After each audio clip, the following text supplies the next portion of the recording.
देखो भैया, अभी भी वक्त है, संभल जाओ, नहीं तो कोई फायदा नहीं है। सरकारी नौकरियां तो वैसे भी मिलने से रही, और अब अगर दो बच्चे से ज्यादा हो गए तब तो सरकार के पास एक बहाना भी हो जाएगा। वैसे तो बड़ा सवाल यहाँ पर यह है कि जिनके बच्चे तो दूर, अभी तक शादी भी नहीं हुई है, उन युवाओं को ऐसे भी कहाँ सरकारी नौकरियां मिल रही है। नमस्कार, आप देख रहे हैं न्यूज नाउ और मैं हूं आपके साथ राहुल सिंह। अब देखिए भैया, हमारे योगी जी संजय गांधी तो है नहीं जो लोगों को पकड़ा और धर के करा दी नसबंदी। अरे हमारे योगी जी तो भक्त आदमी हैं जो राम का नाम लेकर ही वोट बटोर लेते हैं। माफ करिएगा। वैसे वैसे आपकी जानकारी के लिए बता दें कि राम मंदिर का काम जोरों शोरों से चल रहा है, जल्दी पूरा हो जाएगा। 2022 से पहले की बात करें, अरे आराम से पूरा हो जाएगा। पता है आपको 2022 में विधानसभा के चुनाव होने हैं, तो जाहिर सी बात है पूरा तो होना ही है। आइए समझते हैं मामले को। उत्तर प्रदेश की योगी आदित्यनाथ सरकार ने जनसंख्या नियंत्रण विधेयक का मसौदा तैयार कर दिया है। विश्व जनसंख्या दिवस पर आए इस ड्राफ्ट बिल पर देश में तरह तरह की बहस छिड़ी हुई है। इनमें बढ़ती जनसंख्या के दुष्प्रभाव, जनसंख्या को नियंत्रित करने के नकारात्मक असर, जनसंख्या नियंत्रण के लिहाजे से कानून की उपयोगिता और इस पर राष्ट्रीय कानून की जरूरत जैसे मुद्दे शामिल हैं। दिलचस्प बात यह है कि एक तरफ जनसंख्या नियंत्रण कानून को लेकर जहां एनडीए में फूट है, तो दूसरी तरफ इसे विपक्षी यूपीए के घटक दल का साथ मिल रहा है। सबसे पहले आइए आपको बताते हैं क्या है इस बिल में। इस बिल के तहत दो बच्चों के फॉर्मूले को अपनाने वाले लोगों को तमाम तरह की सुविधाएं मिलेंगी। इसमें इंक्रीमेंट से लेकर सब्सिडी तक शामिल है। लेकिन जानकारों की नजर से जो बात छुपी रह गई वो ये है कि अगर आपको दो बच्चे हैं लेकिन आपने नसबंदी नहीं कराई है, तो आपको जनसंख्या नियंत्रण कानून का पालन करने वाला नहीं माना जाएगा। बिल में उन लोगों को और फायदा देने की बात कही गई है जो सिर्फ एक संतान के बाद ही नसबंदी करा लेंगे। हालांकि इसमें कोई शक नहीं है कि जनसंख्या नियंत्रण देश की अर्थव्यवस्था में संतुलन, बेहतर रहन सहन और पर्यावरण संतुलन के लिए जरूरी है। ये एक अच्छा और सराहनीय कदम है, मगर जब आप इस बिल को गहराई से समझेंगे और पढ़ेंगे तो जानेंगे ये बिल जनसंख्या नियंत्रण से ज्यादा बल्कि गर्भावस्था को कंट्रोल करने पर है। वो कैसे, आइए हम आपको बताते हैं। अगर किसी दंपति का एक बच्चा खो जाता है और उसके बाद वो दो बच्चे पैदा करती है, तो इस तरह उनके गर्भ धारण संख्या 3 हो जाएगी और वो इस जनसंख्या नियंत्रण कानून से बाहर हो जाएंगे और अफसोस उन्हें मिलने वाली सुविधा रोक दी जाएगी।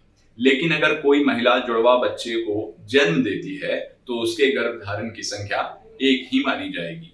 बिल में गर्भधारण की जो नीति बनाई गई है उसको लेकर आप कंफ्यूज हो सकते हैं। दिव्यांगता का उदाहरण देते हुए धारा 15 में बताया गया है कि तकनीकी तौर पर एक जोड़ा 4 बच्चे तक पैदा कर सकता है यदि उसका एक बच्चा दिव्यांग है और एक बार मां ने जुड़वा बच्चे को जन्म दिया है।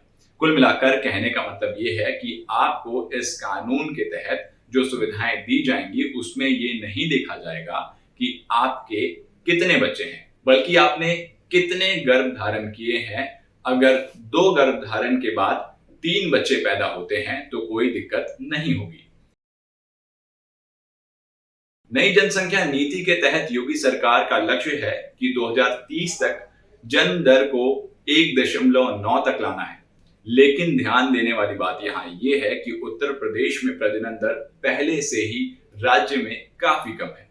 नेशनल फैमिली हेल्थ सर्वे के मुताबिक यूपी की प्रजनन दर 2.7 है। तो भैया, उत्तर प्रदेश में जनसंख्या नियंत्रण कानून लाने की तैयारी तो हो गई है, मगर इसके साथ ही सरकार जितनी यूथ है उन्हें रोजगार देने का भी आश्वासन करती तो ये भी एक बड़ा मास्टर स्ट्रोक साबित हो सकता था।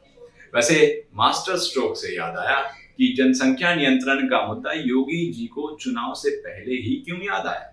बताओ, जिन जनसंख्या से ये वोट मांगते हैं उसी को अब नियंत्रण करने की बात कर रहे हैं। मतलब अपना काम बनता, भाड़ में जाए जनता। इस बार वोट दे दो, अगली बार भैया आप अपना समझते रहना, क्योंकि हमारे पास सरकारी नौकरी तो नहीं है और ना हम देने वाले हैं।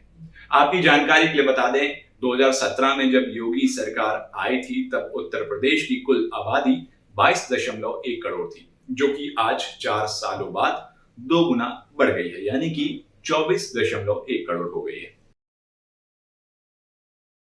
अब आइए देखते हैं अन्य राज्यों का बिल को लेकर क्या प्रतिक्रियाएं हैं। जनसंख्या नीति पर बिहार के मुख्यमंत्री नीतीश कुमार कहते हैं, कानून बनने से किसी को बच्चे पैदा करने से नहीं रोका जा सकेगा। इसके लिए महिलाओं को शिक्षित और जागरूकता बढ़ाने की कोशिश करनी पड़ेगी।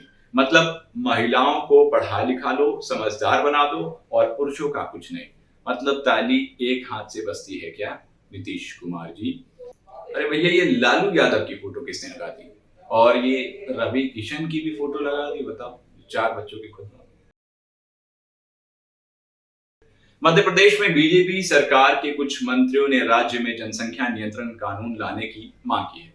कई मंत्री और विधायकों का मानना है कि प्रदेश में बढ़ती आबादी का संसाधनों के बंटवारे पर नकारात्मक असर पड़ सकता है। जनसंख्या नियंत्रण के बिना प्रदेश और देश का भविष्य सुरक्षित नहीं हो पाएगा। इसके अलावा आसाम में भी जनसंख्या नीति लाने की कवायदें जारी हैं। राष्ट्रीय कानून बनाने की उठ रही है मांग। 2016 में बीजेपी सांसद प्रहलाद सिंह पटेल, 2021 में रवि किशन और ऐसे ही अब तक 35 बिल संसद में पेश किए जा चुके हैं, जिनमें 15 प्राइवेट मेंबर बिल कांग्रेस के सदस्यों की ओर से पेश किए गए हैं। इन सबके बीच अब यूपी के जैसा कानून ही राष्ट्रीय स्तर पर लाने की मांग उठ रही है। कौन है जो कर रहा है योगी सरकार के इस बिल का विरोध? राष्ट्रीय जनता दल आरजेडी और एमआईएम जैसे राजनीतिक दलों के साथ साथ कई मुस्लिम संगठन और नेता यूपी सरकार की जनसंख्या नीति के खिलाफ आ गए हैं। सीएए और एनआरसी को याद करते हुए कुछ राजनीतिक दलों ने कहा कि ये मुसलमानों को लक्ष्य करके लाया जा रहा है। कुछ नेता इसे उत्तर प्रदेश में अगले साल होने वाले विधानसभा चुनाव से जोड़कर भी देख रहे हैं, जो वाकई में सही है, क्योंकि अगले साल विधानसभा चुनाव है और ये जो बिल है वो 1 साल पहले आ गया है। इससे पहले सरकार को याद नहीं आया। कांग्रेस के दिग्गज नेता और सुप्रीम कोर्ट के वरिष्ठ वकील सलमान खुर्शीद ने योगी सरकार के मंत्रियों से अपने अपने संतानों की संख्या बताने की मांग कर डाली है। उन्होंने कहा, सरकार को जनसंख्या नियंत्रण कानून लाने से पहले ये सूचना देनी चाहिए कि उनके मंत्रियों के कितने बच्चे हैं। इसके बाद विधेयक लागू करना चाहिए। मतलब कि सलमान खुर्शीद के हिसाब से जो भी बिल संसद में पेश किए जा रहे हैं उसे पहले अपने पर लेकर के देखिए, फिर उसके बाद जनता के लिए पेश करिए। कमाल की बात है। वैसे एक सर्वे के अनुसार जब लोगों से पूछा गया कि क्या आपको लगता है कि पूरे देश में जनसंख्या नियंत्रण कानून लाने का समय आ गया है, इस पर 52.14% लोगों ने हाँ में जवाब दिया। वहीं 48.3% ने कहा कि पूरे देश में जनसंख्या नियंत्रण कानून लाने की कोई आवश्यकता नहीं है। ऐसे कानून को केवल अधिक जनसंख्या वाले राज्य में ही पेश किया जाना चाहिए। अब अधिक जनसंख्या तो यूपी, उसके बाद महाराष्ट्र और फिर बिहार में है। देखते हैं ये बिल आखिरकार यूपी में कब तक पूरी तरीके से लागू होता है। वीडियो पसंद आई हो तो वीडियो को लाइक करें, हमारे चैनल को सब्सक्राइब करें और आगे की अन्य इसी तरह की वीडियो देखने के लिए हमारे चैनल के बेल आइकन को हिट करना ना भूलें। तब तक के लिए देखते रहिए न्यूज़ नाउ। धन्यवाद।